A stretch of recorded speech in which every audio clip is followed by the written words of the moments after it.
Airport سے باہر بیٹھا رہا. میں نے کہا واپس نہیں جانا, آپ گھر میں ادھر ہی بیٹھتے ہیں. پھر 11 بجے گئے, پھر وہ مجھے دیکھیں ایسے ایسے بھئی یہ پھر آ گیا. پھر میں بیٹھ گیا.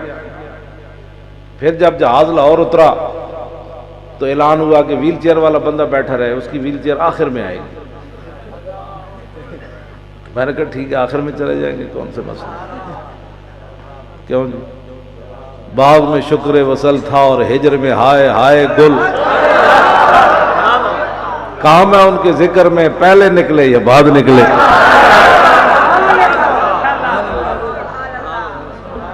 میں بیٹھا رہا 15 منٹ گزر گئے, جہاز خالی ہو گیا.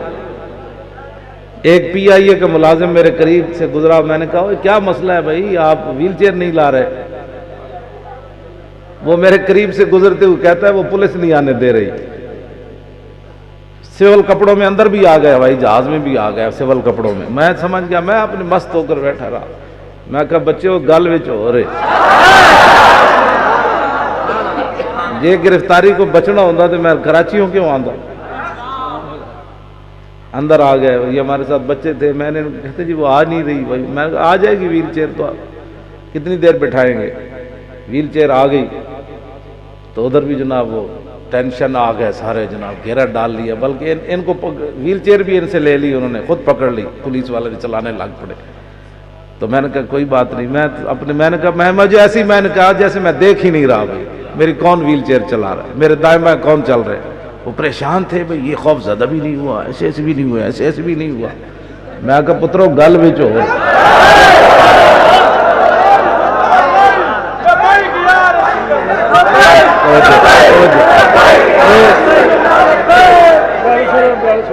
گل بھی سن. یہ ہمارے 3 لڑکے تھے, یہ ڈرائیور صاحب تھے اور یہ 2 لڑکے یہ تھے. ہوائی جہاز میں اتنا لمبا چوڑا ہم نے خرچہ, 3 ٹکٹ تو بہت مہنگے ہوتے ہیں. تو یہ 2 لڑکے چوچے سے دونوں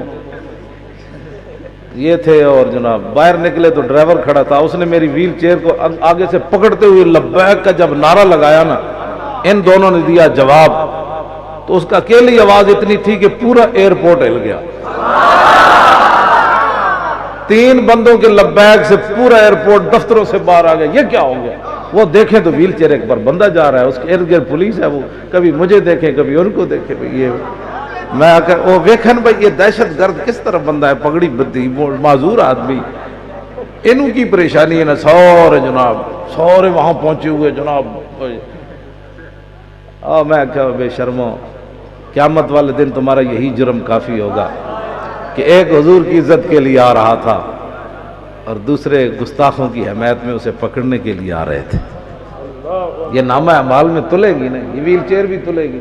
کیوں جناب ہاں جی. تو پھر اس دن پتہ چلے گا وہ تم بندوقوں سمیت تلو گے, بوٹوں سمیت, تو پھر اس دن پتہ چلے گا تم نے کتنے بڑے بڑے گناہ کمائے.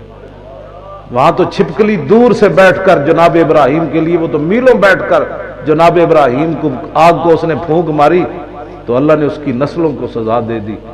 وہ تو ابراہیم کے لیے آگ تھی, ان کی گستاخی کے لیے جلائی جا رہی تھی.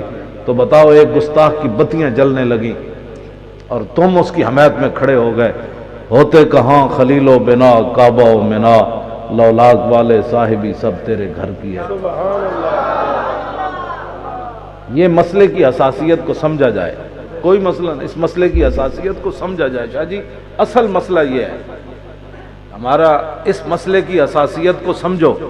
یہ جو آئے بیٹھے ہو نا تو میں ایسے بات سن کر نعرے لگا کر چلے جاؤ, اس مسئلے کی حساسیت کو سمجھو. یہ کتنا نازک مسئلہ ہے. ہاں جی کتنا نازک مسئلہ ہے. اس مسئلے کی حساسیت کو لوگوں کو پتہ ہی نہیں ہے. اس مسئلے کو سیاسی بنایا جا رہا ہے اور بین الاقوامی سطح پر اس کو سیاسی بنایا جا رہا ہے.